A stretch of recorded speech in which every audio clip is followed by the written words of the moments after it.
So you drop a coffee mug, right, and it shatters on the floor. Right. That's physical gravity. But today's deep dive is really about an invisible financial gravity. We're looking at a huge stack of research Oh, here. yeah. A lot of it. Yeah, macroeconomic reports, historical analyses, market data, and it's all on the US dollar status as the world's reserve currency. It's a heavy topic. It is. And our mission today is to figure out how a single interest rate decision in Washington, D.C. can, instantly crash a currency in emerging markets or spike oil prices or just wipe out stock gains globally. Yeah, it really is this massive gravitational pull. When you look at the mechanics of global finance, the dollar isn't just a medium of exchange. It's literally the infrastructure dictating global trade settlement. Like the bedrock of it all. Exactly. It dictates central bank reserves and even corporate debt all over the world. See, reading through these sources, the dollar's role looks less like a simple currency and more like, I don't know, the world's dominant computer operating system. I like that analogy, yeah. Because everyone uses the dollar, because literally everyone else uses it. It creates this inescapable feedback loop. You can't just install a new OS if none of the global financial software runs on it. Right, and the U.S. didn't really get that monopoly by accident. I mean, post-World War II, the United States had this unmatched industrial output. Right. And then you have the 1944 Bretton Woods Agreement, which essentially pegged global currencies to the dollar and the dollar to gold. Okay. So that basically hard-coded that dominance right into the international architecture. But wait, we went off the gold standard in the 1970s? We did. So the gold link just vanished. Yet the world didn't switch operating systems. The whole system just kind of kept running. Right, because the real moat keeping the dollar in place, it isn't gold. It's liquidity. Liquidity. Yeah. The U.S. Treasury market allows these massive institutions, so like central banks, hedge funds, multinational corporations, it allows them to move enormous amounts of capital at scale. Wow. Okay, so if a sovereign nation needs to park, say, billions of dollars safely, they need a really specific kind of market. Exactly. They require a market deep enough to absorb that money instantly without, completely crashing the asset's price.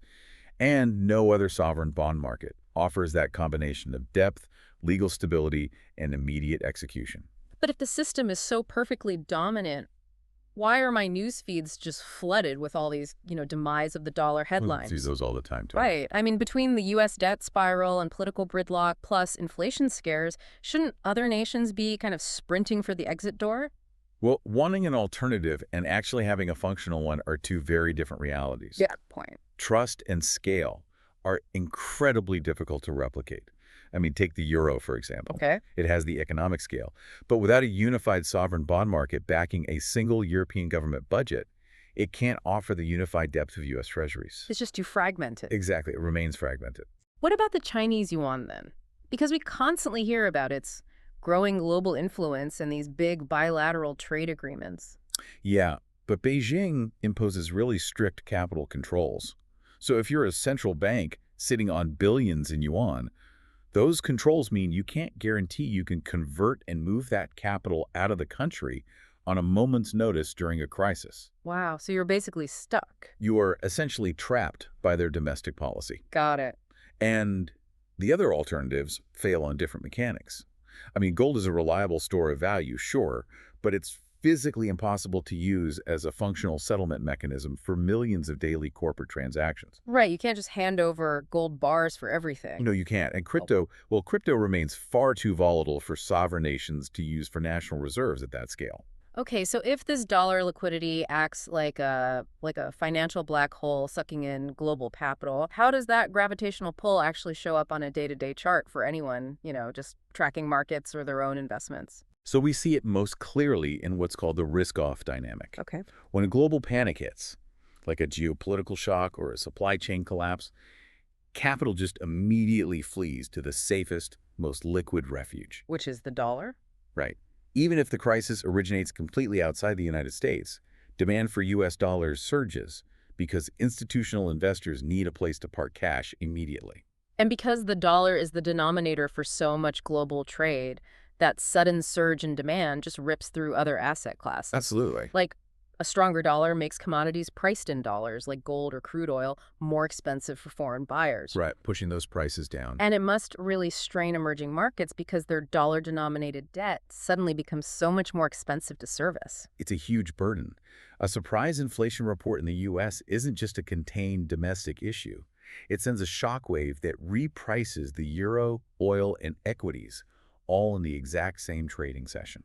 Man, so the dollar is really the benchmark pricing risk for the entire global system. It is. Which is why the research we're looking at points out that losing reserve status, it isn't going to be an overnight collapse. Right. We're looking at a slow chip away at the margins, a gradual shift toward a multipolar currency world where countries settle more bilateral trades in their local currencies. Well, that makes me think if we do shift to a fragmented, multi-currency system over time, the ultimate winners might not be other fiat currencies at all. Mm. Yeah, I mean, if global trade increasingly relies on a really complex patchwork of local currencies, the real beneficiaries could be the algorithmic trading firms and market No, makers. because of the arbitrage. Exactly. They're uniquely positioned to navigate and profit from literally millions of cross-currency arbitrage opportunities every single second. That is fascinating. Right. The gravity of global finance might not disappear, but who controls the toll roads is about to radically change. Something to chew on, for sure.